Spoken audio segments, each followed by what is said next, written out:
Hello friends, welcome to yet another exciting lesson on JavaScript. Today we are going to be talking about JavaScript array iteration. So array iteration is just basically looping over an array, that is accessing each and every element of an array one after another. It may be just for accessing and printing, or you're accessing to make some calculations with it, or you're accessing to implement some particular functions or whatever. So that's just basically it, iteration. We are looping over the array, accessing each and every element in that array one after another. So in this lesson we are going to be looking at looping over an array using the for loop. I'm sure most of you know about the for loop, right? Even from C programming language, you have made use of the for loop. In short, every programming language you make use of the for loop. So we are going to make use of the for loop, and we are going to make use of some iteration methods such as the forEach, the filter, and the map. So we are going to make use of those loop iterations. So those loop iterations are just basically loop iteration methods are simply methods that iterate over the array, implementing a particular function, a defined function that you have given. So we are going to be seeing all of that in a couple of seconds ahead. But first, let's begin with the for loop, iterating over the for loop. And we are just going to make in such a way that it would equate, as it is iterating, it is printing numbers between from 1 to 5, and then you'll be mapping the number, you'll be equating the numbers, the digits and the words, the figures and the words. Let me show you what I mean. Here we have just basically edited our heading and paragraph HTML. So let's clear this. Now we have to create our iteration variable for the for loop. When using the for loop, you need to have an iteration variable. So let's say var I. Let's initialize it to 0. Var I equal to 0. Or better still, you can use the for loop without the predefining the iteration variable. Like maybe you declare it in when calling the for loop. So let us see how to call the for loop if you must have forgotten. So but first, let's begin by declaring our digits. Let's make it a const, right? Constant. Let's say digit const digits equal to const digits equal to, you open the array. Let's say 1, 2, 3, 4, 5. Then we do var numbers. Let's put it a constant to const numbers equal to, they are strings, right? So we need to put them in quotes. 1, 2, 3,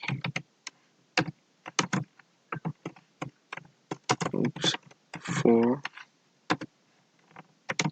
and 5. Okay, so that's it. Those are our two arrays. So basically what we want to do is that we want to want to take this one, equate to this one, and print.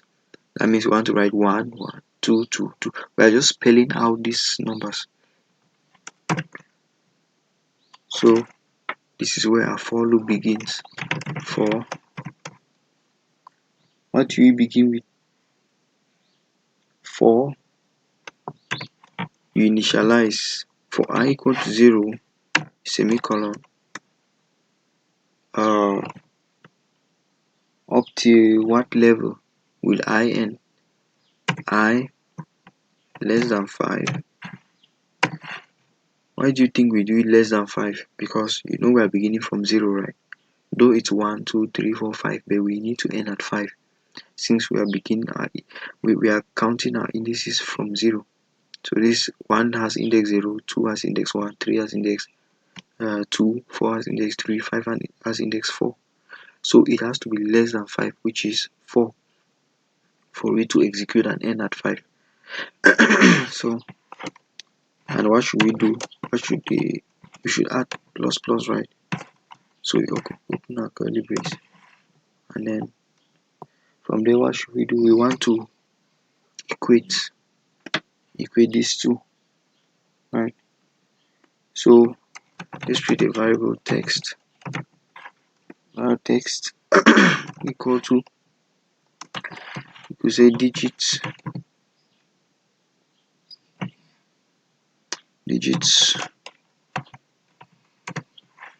I,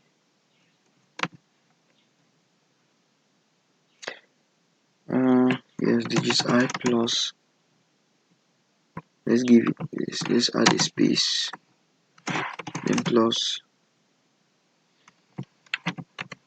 numbers I. Have you seen what we have done here?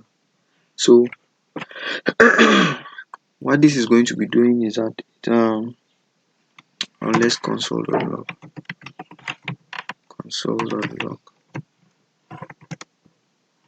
text. So it's going to console.log text. Let's save that. So we have created our two arrays. So the for loop, you begin from 0, while I is like a counting, it's counting, right? It's an iteration variable. So you'll be counting from I equal to 0 till you keep on repeating it till I is less than 5.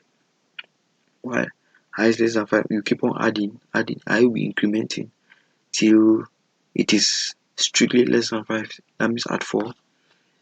And so as long as it is less than 5, it's going to keep on adding.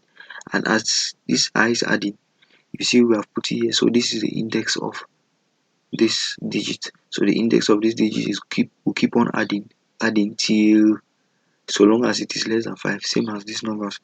So what I want to do is I want to print this one. Let's say I equal to 0. Right now it's going to begin at I equal to 0. It's going to print digit 0, number 0, digit 0, then a space, then number 0. And how is that going to do? When it prints digit 0 is 1, and then number 0 is 1. So let's save that and see how it works. Let's refresh. Okay, let's open our console. Go to more tools, developer tools.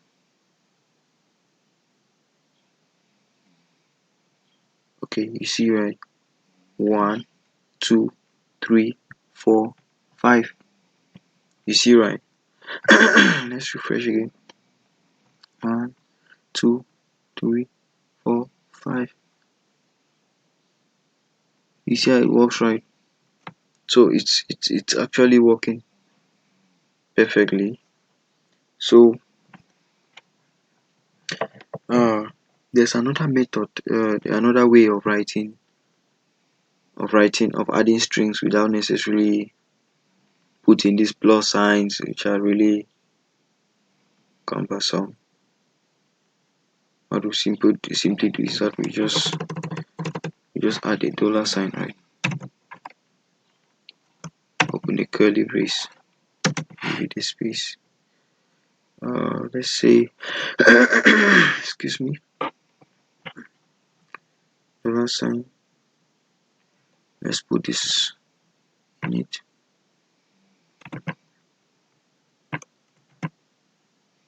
Numbers of I. Oh, I think we should. Yeah, we'll look at that in another lesson.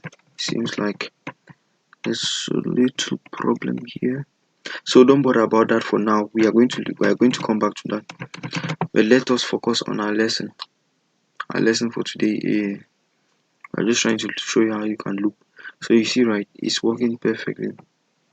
You see how it has printed 1 1 2 2 3 3 4 4 5 5. So that's just basically how it is. And that's the use of for loop. That's how to use for loop.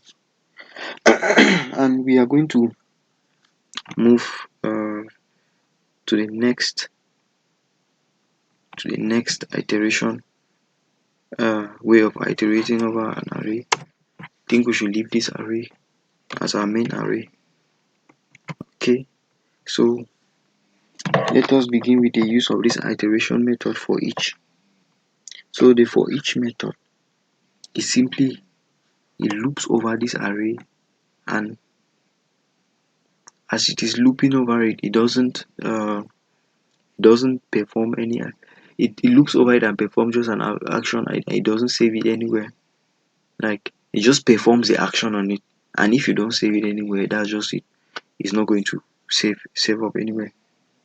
Like it's just looping. It's just there to loop. That's what for each is used for. Let us see how it is being used. Let's create a new variable where it is going to save it. So var, let's say digits 1 equal to, let's save it as an open array. Then we'll var our new array where it is going to be saving to. From there we now print. That means for each saves but it doesn't return anything. So you need to create a new variable where it is going to print to, where it's going to return to. And let's see how it's going to work. Var, you have, let's say, new digits equal to want to loop over this our favorite array, right? So you have digits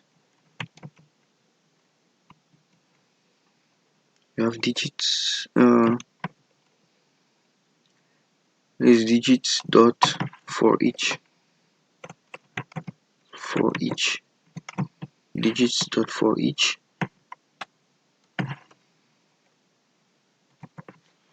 we then write a function that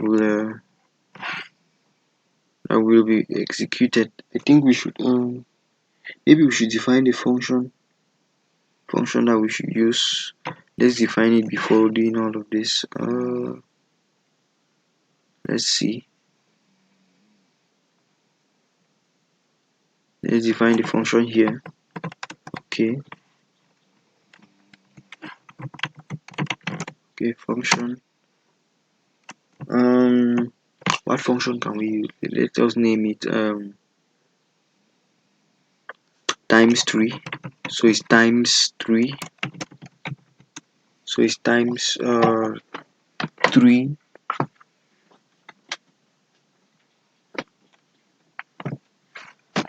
So our function is times 3. What is it inputting? It's inputting numbers. It's taking numbers as argument. So what do we need to do in that function? Because remember that we need to print somewhere, right? So we are taking the results of this and then printing it somewhere, then pushing it, forcing it somewhere, putting it somewhere. So we need to put it in this var digits 1 that we created, this array that we created. So we do digits 1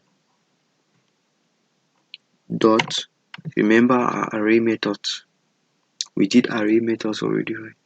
So if you want to add things to this, which method are we going to use? So it's dot push. So we push to this array. And what do we push? We push numbers. So we push the numbers times 3, since we are taking it times 3. So we push the numbers times 3 multiplied by 3 and give it a space here. So we push numbers times 3. So the argument that is going to be entering here are these numbers. So we multiply them by 3, then we push it to this array. So it's going to save up in the array. Then at the end, so let's define now our for each. So for each of them, what should we do? We should times 3. So for each of them, we should times 3. Alright, so end with a semicolon, and then what do we do next? We console.log our new array where we have pushed all of this times 3 to. So digits 1. Oh, sorry about this. Console.log digit 1. Okay, so we save that, and then I think we should copy this. Let's copy all of this code and paste in the console, and then see how it works for ourselves. Okay, it has printed already. So let's print again. Let's paste again, and then enter. Oops, what is going on? Let's refresh. You see, what was our array? It was 1, 2, 3, 4, 5, right? But now, what is the new array? 3, 6, 9, 12, 15. Have you seen what has just happened? Let's do it this way. Console.log. Let's console.log digits alongside the digits here. Let's save that. This is digit 1, sorry. Save that. Let's refresh. There you have it, you see. So digits 1 equals 3, 6, 9, 2. So it has taken each and every element and multiplied by 3 and saved it in this array that we create, this empty array we created. So as you can see, digits 1 equals to that. Works perfectly, right? So we are going to move to map. We are going to move to map. So I think we should just allow this one, this for each. Let's comment this part so that it should be visible. This is for each,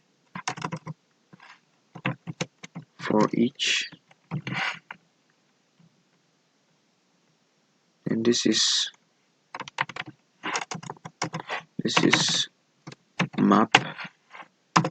And then for map, we need to create another new variable, and there's a slight difference between a for each and map. For map, it returns a value and saves it in this variable that we'll create, but for each, it doesn't save it there. It just loops and then implements this function without saving it there. So we need to print it in another. We need to take the result and print it in another variable before it's able to save. But for map, it has a return value, and we simply just print out the array, this array that we'll create. Let's create a new one for it. So we var let's say map digits. Yeah, okay, map digits equal to digits dot map. Digits dot map. What function should we implement? We should map times 3 times 3 times 3. Should map times 3. Then we console.log.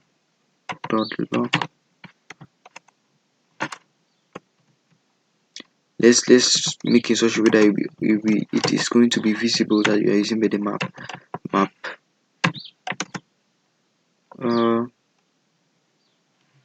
map digit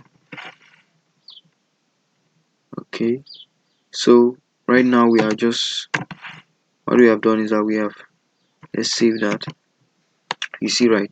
So we are now console.login the map digits, this variable we are creating that is going to implement a digit.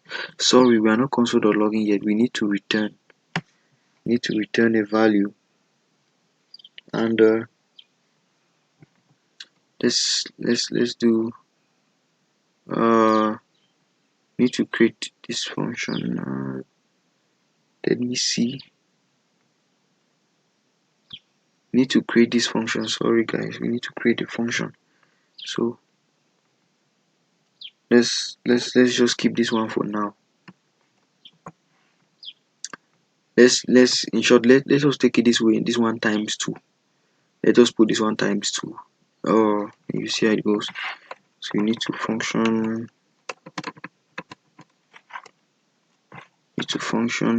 since I earlier mentioned that we need to return a value, right? So let's say times 2. You can see declare your function in here.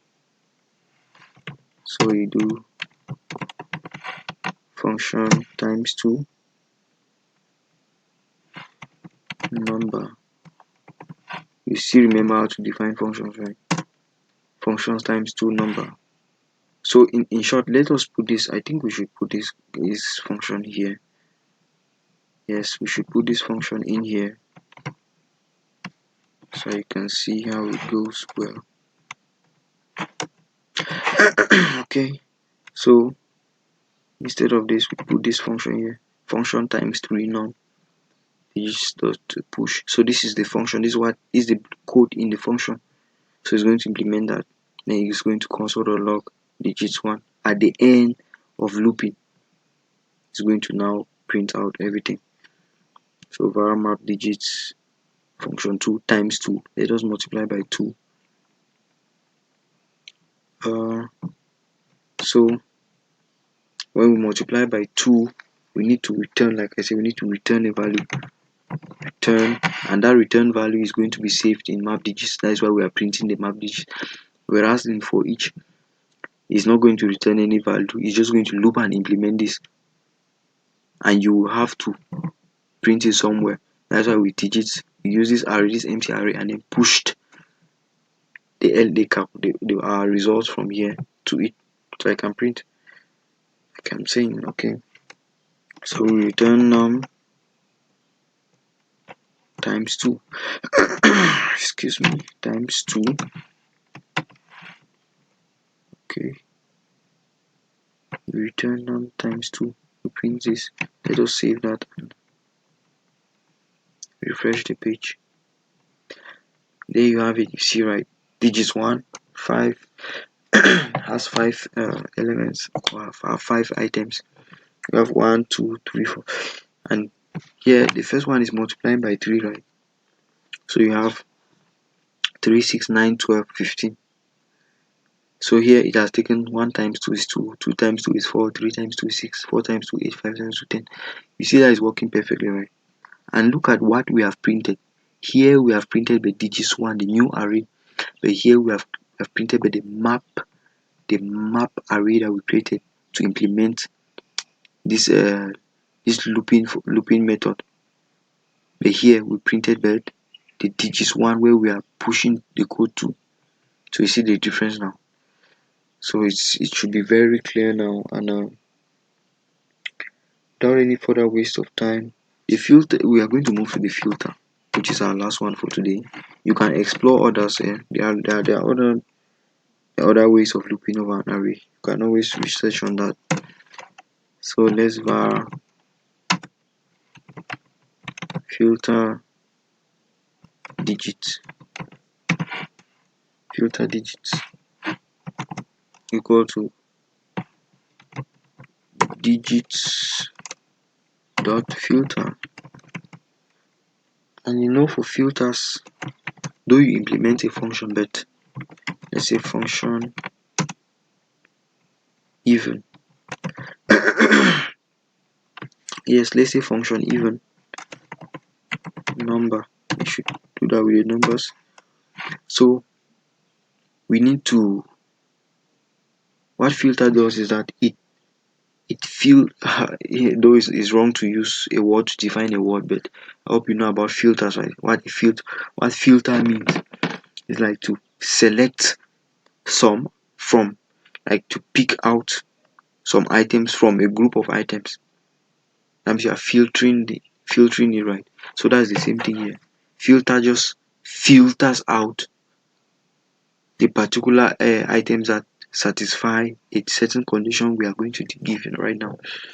Like here, we're using even because I want to make it in such a way that it's going to filter out the even numbers and then print it. Right, so what are we filtering? We must filter numbers that are even. So we filter num percentage 2 equal to 0. Oh, no. Sorry, I forgot. For filters, for conditions, you don't put 1 equal to sign. Oh, we can put it this way, equal to 0. Yeah. So this is how you compare. This is where we are checking a condition, right? So we are comparing two values. If this modulo 2 is equal to, so you don't use just 1 equal to sign. You use triple. That's how we use in JavaScript. So num equal to 0, then. So this is just the condition. We are just testing the condition, and that's what our function has. We're just testing the condition. So let's console.log. What should we console log? Let us at least make it look different. Filter. What should we log? Filter digits. Alright. So let's save that and run. Wait a minute, there's a problem somewhere. There's a problem somewhere.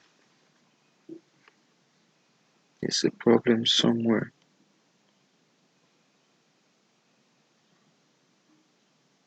Doesn't have to behave that way. Let's see where we are going wrong.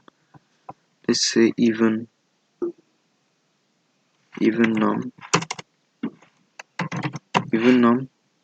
Let's say num percentage 2. Num percentage 2. Let's say less than 0, less than 1. We're just testing, right? This how sometimes when you're coding, you just get some unnecessary bugs. You're like, man, what's going on? It's really strange. So filter digits. I think we are filtering, right? Oh, remember I earlier mentioned that we need a return value. That filter usually returns a value. But if you note here, we haven't returned anything. So we shouldn't expect. Let's return this and save and refresh. Wow, then you have it. So it means our problem was that return value. We did not return something. Like I earlier said, and I didn't implement it. I'm sure some of you must be like, hey, so you didn't return something. So yeah, probably when you are coding, you often forget some slight things. So you need to be attentive when coding. Like you see, right?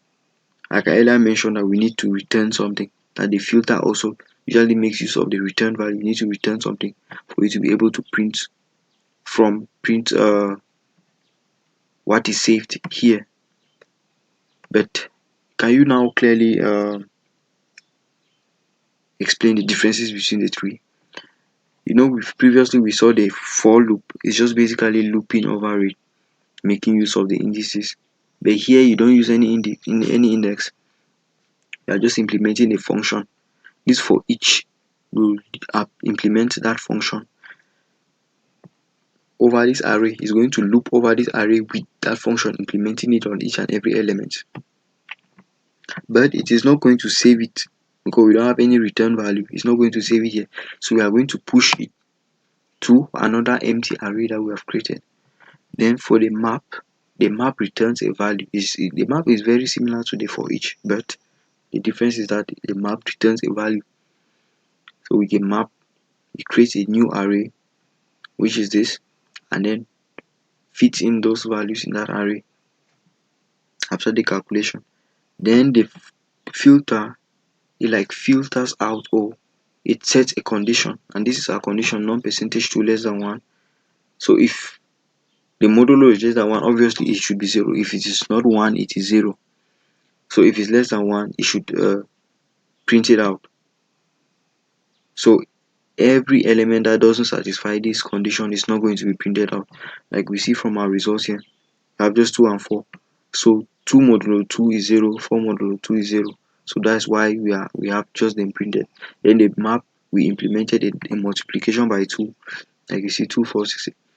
In the for each, we implemented a multiplication by 3.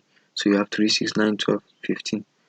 So guys, that's just it about array iteration. You can do, there's a lot more about it.